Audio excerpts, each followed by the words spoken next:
President Bola Ahmed Tinubu has approved the nomination of Yemi Cardoso to serve as the new governor of the Central Bank of Nigeria. According to a press statement by presidential spokesman Ajuri Ngelale on Friday evening, Yemi Cardoso will serve for a term of 5 years at the first instance, pending his confirmation by the Nigerian Senate. It will be recalled that since the removal of Godwin Emefiele as the governor of the Central Bank of Nigeria by President Tinubu, Folashodun Adebisi-Shonubi has been in acting capacity as CBN Governor. Joining us now on the morning show as we look at the latest nomination by President Tinubu and what to expect from the new appointee amid the country's economic recovery process is Professor Ndubuisi Nwokowa, a professor of financial economics and director of the Center for Economic Policy Analysis and Research at the University of Lagos. Good morning, Prof, and thank you very much for joining us on the morning show. Thank you for inviting me. Yes, Prof, quickly, let's go into the subject. Number one, what do you think of the nomination of Mr. Yemi Cardoso as CBN Governor? And also, what do you think is the way forward for the CBN? Because that's the part of it that concerns all of us as Nigerians. Okay. Thank you very much, the team at RSTV. I have two critical questions to ask, or two critical issues to raise before we go into the issue. Number one is that, is there a vacancy? That's the first that I was asking. Is there a vacancy? The much I know, as many people have said, Mr. Godwin Emefiele is still the governor of the Central Bank of Nigeria. He was only suspended. So I'm not a lawyer. I think if you look at the CBN Act, you discover how the CBN governor can be removed. So technically speaking, Emefiele remains the governor. However, if he has resigned, maybe I'm not aware of that. That's the first issue, whether there's a vacancy in the first place. Secondly, I will take a look at the person that has been nominated, Mr. Cardoso. And I have looked at his profile, and I think he's quite qualified. He has worked in the banking sector and also worked as a commissioner in Lagos State. However, I didn't see much about monetary policy conduct in his profile. Maybe he will learn on the job, because central bank is actually a very big job that somebody needs to understand macroeconomics, take a look at the entire system, not just know a particular market. Maybe the capital market is a stockbroker. I happen to be a stockbroker myself. But you need a broad view of this whole system. You need to be strong in monetary policy. You need to understand the macroeconomy, because it involves the international economy, it involves the banking system, it involves price stability, it involves being able to bring about a balance and to enhance economic growth. So to be a CBN governor just goes beyond being a banker. It goes to be able to look at the big picture of the economy. And a number of times in some jurisdictions, they go for an academic or somebody who has that academic content in his profile to see the big picture. Not just balancing books like the bankers will do, how to debit, credit, and all that. But you need to look at the whole thing, look at the foreign sector, look at the domestic economy, and look at other issues that will enhance economic growth, and to be able to liaise with the fiscal authorities so that to bring about development. So I think I have some little question about the monetary policy content in his profile. But aside from that, I think it's okay, provided there's a vacancy. All right, so the second question with regards to the policies, the task ahead of him, immediate tasks ahead of him, especially as it affects the Nigerian people, what would you be setting in terms of an agenda for him if he does assume that position of CBN governor? Yeah, if you take a look at the functions of the Central Bank of Nigeria, the one is to issue a legal tender currency. That is one. So we have issues to discuss there. I'll just quickly reel out those the functions of the Central Bank of Nigeria or of any central bank across the world. Secondly, to maintain external reserves that will support the value, the international value of that legal currency. That is number one. The reserves level is a function of the Central Bank of Nigeria. Thirdly, it is meant to maintain monetary and price stability, which is a very, very core function. The issue about inflation, manage the system, maintain monetary stability, the level of money supply, and all that. It's a function of the Central Bank of Nigeria or of any other central bank. And then you also need to have a sound banking system. Not only banking, the entire financial system structure. You need to make sure that it's sound, that people are able to transact. There is no failure in any of the banks. And then you're also meant to be the banker and advisor to the federal government. So these functions actually are meant to be, and there are issues are meant to be implemented by the new CBN Governor. There are many issues that arise from this as we proceed. Number one, take a look at the issue about maintaining price and monetary stability. I think there are issues here. Under the last, well, do I say the last? I'm not sure what I stated is the last governor. Under Emefiele, we've had issues of inflation. What the CBN has been doing has been to always jack up the monetary policy rate because they want to tighten credit so that to be able to address inflation, and that has been a challenge. That is one area whoever is going to emerge as the CBN governor would have to look at. Price stability has been a problem. We've been having inflation all this period. And each time they increase the monetary policy rate, it doesn't really bring about the desired change. And the people are looking at what actually is the cause of the inflation. Is it caused by monetary variables, or it's actually an issue of structure, or there are cost-push inflation factors that actually are driving it? So that is an area that the governor will have to look at. Price stability, it is a function. The level of money supply have to be managed. So the governor will have to take a look at that this country is stable. People go to the market, you feel prices are always changing. There are many factors. Of course, we have the issue of the exchange rate factor, and then the issue about the production issues that actually begin to jack up inflation. So that is one core area the governor will have to look at to maintain monetary and price stability. Then the second issue about our external reserves, it's falling, it's dwindling, because we are trying to defend the foreign exchange rate. And we have different versions of actually what is the actual value of our foreign reserves, whether they are based on loans given out in secret and all that, of which we've been able to mortgage our reserves. There are a lot of issues that will have to be cleaned up as regards that. And then the use of foreign exchange. There are so many questions about political interference in that, where a particular big company will come and get so much allocation of foreign exchange. These are issues the new governor will have to make sure such things don't arise. Because before Emefiele came on, under Soludo, under Sanusi, we had stability in the exchange rate. You have stability. As at 2011-12, we can say the exchange rate was like 150. In fact, when Jonathan left office, it was around 197 naira to $1. But in the past 8 years, we have instability. And in my view, there has been a lot of political interference in the foreign exchange market. That's an area the new governor or whoever is coming in will have to look at. Minimize political interference, where people just come in because they know somebody somewhere, they get a piece of paper, and these monies are hijacked, and you don't have enough to go around, and there's scarcity because the exchange rate is a price. That is to two factors, supply and demand. If the supply is shrinking because it is being cornered, then it affects the rates. Now we're talking about 950, 930. It's unheard of. From 197 in 2015, 197, call it 200, to 900 over a period of 8 years. That should never happen in any economy. There's no way that won't affect prices because of the imported input. Nigeria imports a lot of things. And when you import, you need foreign money to import, and that affects. So the CBN, the new governor, have to look at that. Very, very critical. Then the other area he has to look at, the Naira design, which actually is pending, which now we have the old currency operating side by side with the new currency.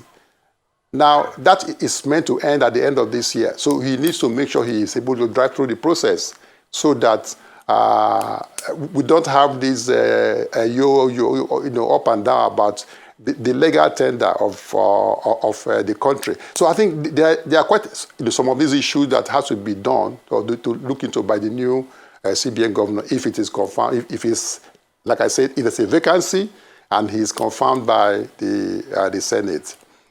Okay.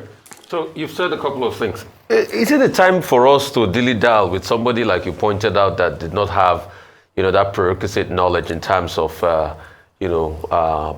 monetary intervention like we stated? And secondly, the arguments that we need an economist, to be able to be CBN governor, what do you say about those arguments? Because we've gone through this retinue of bankers all the time, but it's not really, availed much. Also a perspective on the developmental economists that can know where the future of the country wants to go developmental-wise, rather than this banker. Because the antecedents also, again, where we're here, is about being a banker. That's one. Number two, what will be your targeted approach to this conundrum we have as regards of Forex? Because you mentioned the time of, Sanusi, and you mentioned the time of, Governor Soludo. The truth has to be said. The difference between that time and now was that under Soludo, we had the Forex. We had the arsenal. Soludo had the arsenal to be able to experiment anything. That was the year we had about close over 50 billion in foreign reserves in the kitty. Sanusi came in, the arsenal had depleted, but he experimented something, opened up the economy so that a lot of hot money will come in. Then he used hot money to defend, and he closed it again. So he had a raft of measures. That's just the difference. Here, we are stuck between the devil and the deep blue sea. What's your idea?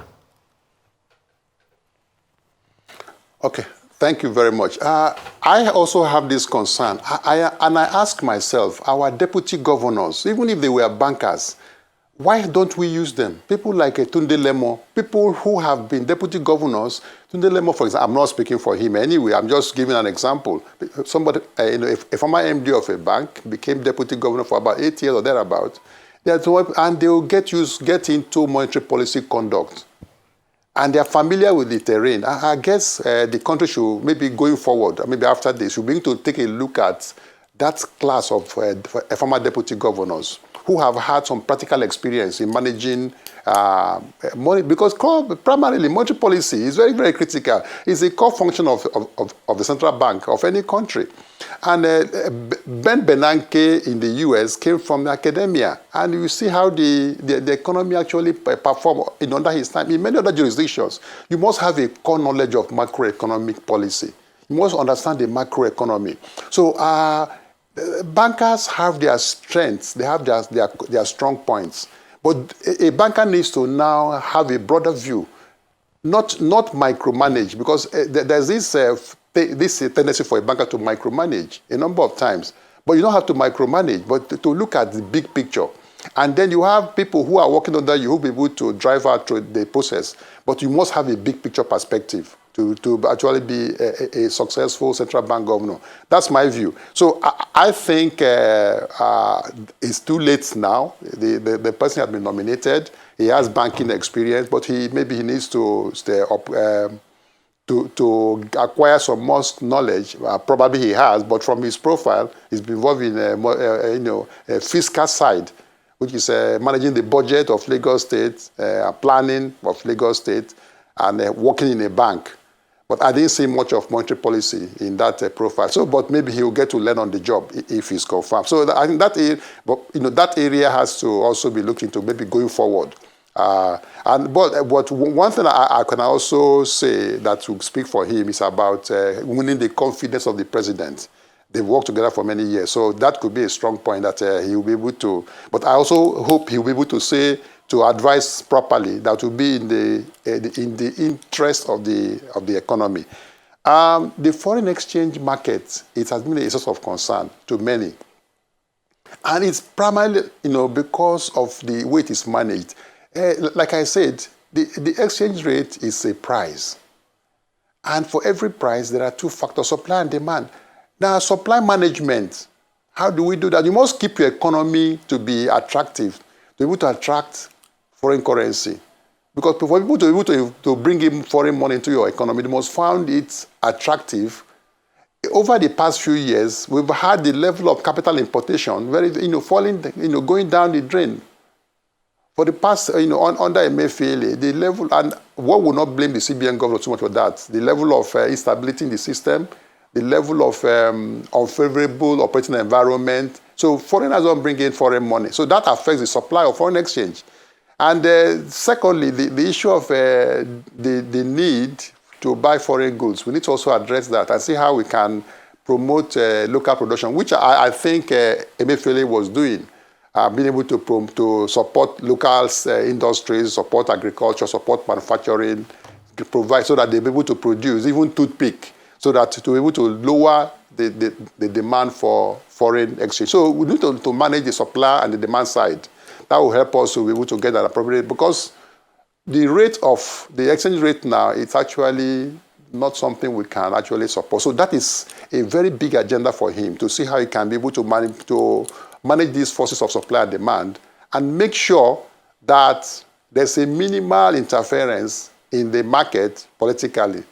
If anybody comes in and somebody comes and gets an undue allocation of foreign exchange, this is affecting the market. And then the ordinary man, most ordinary man has to get his foreign exchange. If you have any need to pay for subscription or whatever, or school fees, it becomes, you have to buy it from the parallel market. So that's a very key area.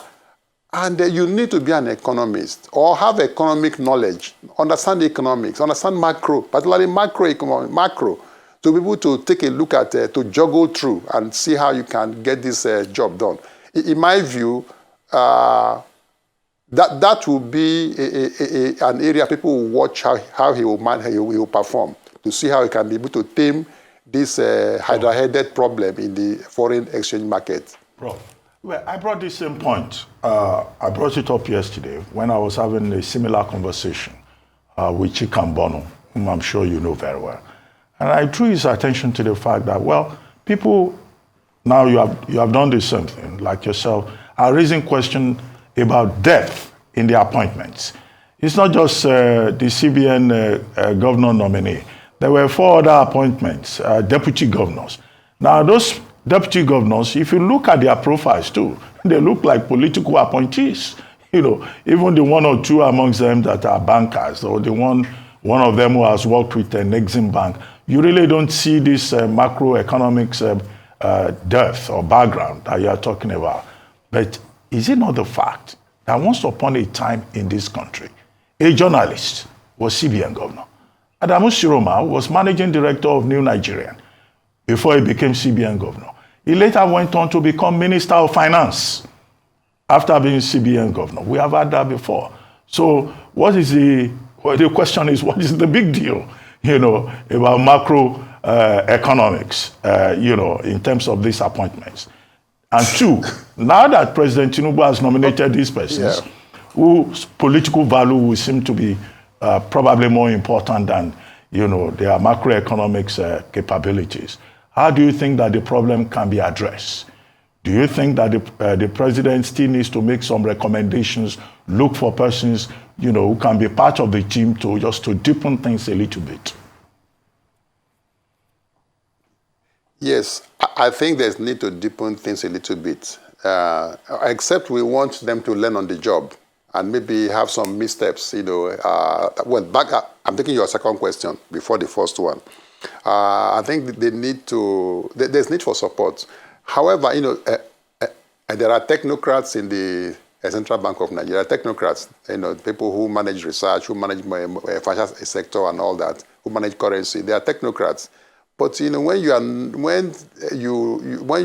have limited knowledge in a particular area, you can be misadvised. You can be advised, and because you cannot interrogate, you need to interrogate whatever advice your staff are bringing up before you to be able to say yes, this, that. And I think that is a very key thing. So, in as much as we've had people who were journalists who were able to run central bank and so on, the issue is that somebody can do well, but some other people can do better. Like we are taught in primary school or secondary school that that good is the enemy of better.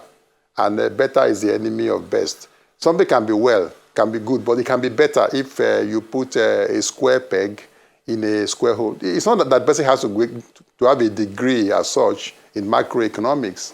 You don't have to have it, but you need to have exposure. That is important, exposure. Either you've been exposed, you've done some program that actually, because there's a difference between fiscal policy and monetary policy. Fiscal policy is the Minister of Finance. And that's the kind of area, the kind of job that Cardoso did. Managing the budget in Lagos State, which is even a small state, a small fry compared to the federal level. The background he has is purely in the area of capital markets and the fiscal policy. But I didn't see more. So you need to have that depth, or there'll be need for a few more appointments at the level of a directorate and so on. That could strengthen the capacity at the top, which over time he will begin to raise his game and be able to perform properly. But I think I'm a little bit concerned about monetary policy because if you don't get monetary policy right, we'll have the inflation also jumping up. We'll be jumping around. What is the cause of inflation? Is it a monetary phenomenon? Because there are different schools of thought about inflation. What is the cause? We have those who believe that's a monetary phenomenon. Others who believe that it is a cost push issue. That if you have a high cost of production, it affects cost of finished goods. The factory gate price or farm gate price of your products will be high, and then that will affect prices. That is supply chain disruptions. There are those who believe that it's a combination. There are other issues. So you must have a broad view of all this. And then you now look at your own economy and say, where does my economy fit in here? And that will help you to get the appropriate policies to be able to recommend, to implement. I think that knowledge cannot be wished away. Even if a journalist had done it before, some other person who had better knowledge could have done it better. So I think we need to begin to put square pegs in the square holes. But like I said, he has the broad knowledge in administration, in fiscal policy, and in the capital market as a stockbroker. And maybe support him with people, deputy governors with strong knowledge in monetary policy, which is the core function. Monetary policy is the core function of the central bank, while fiscal policy is the core function of the Minister of Finance. And they will need to work together. Good enough, they are from the same tribe, the same group, the same political family. So there's need for them to harmonize because the two have to be harmonized. And then the issues about ways and means, which went haywire last under Emefiele, where the CBN was not meant to give the federal government more than 5%, even though it was not changed to 15% by the outgone Senate, where to give them, it went way high. And the federal government was owing, by ways and means, over 20 trillion. It was because of the abuse. So there's need for harmonization or collaboration between the Minister of Finance, who is handling fiscal policy, and then the CBN Governor handling monetary policy. So there's need for them to harmonize so that to manage the level of ways and means. Else, we will go from frying pan to fire, and that will not be good for the ordinary man and the Nigerian economy generally. Yeah. All right, Prof. My question was actually going to be around what you just touched on with regards to fiscal policy versus monetary policy. And I was going to ask you with regards to lessons learned, perhaps from the immediate or the outgoing CBN governor, as to how involved should Mr. Yemi Cardoso, if he becomes CBN governor, be in terms of fiscal policy as against monetary policy? Should the CBN governor be very involved in fiscal policy? Very briefly, because of our time. Yes, he has a background in fiscal policy at the state level anyway, at the state level. He has a background in fiscal policy. And I think he cannot conduct fiscal policy. That's the Minister of Finance. He does not report to the Minister of Finance. He reports to the President direct. So he just needs to collaborate very well with Wale Edu, who happens to be the coordinating minister of the economy, and they're from the same political family. So with collaboration, they can see how they can manage their various assignments to be able to bring about the growth and development of the Nigerian economy. People are waiting for results. Yeah. And I think the two of them are on trial. And the Wale Edu is on trial, as well as Yemi Cardoso, so that we can get stability in the foreign exchange market. The Naira redesign should be properly concluded, and then take a look at the issue of inflation. And there are no jobs. We need to see how we can enhance production, enhance how you can support the, talk about development finance, support production so that actually prices can come down. Nigerians are looking for results, and I hope they will be able to achieve those results. Well, you said it clearly. Nigerians are looking for results. Thank you very much for your time this morning, Professor Ndubuisi, and look forward to having you again on the morning show.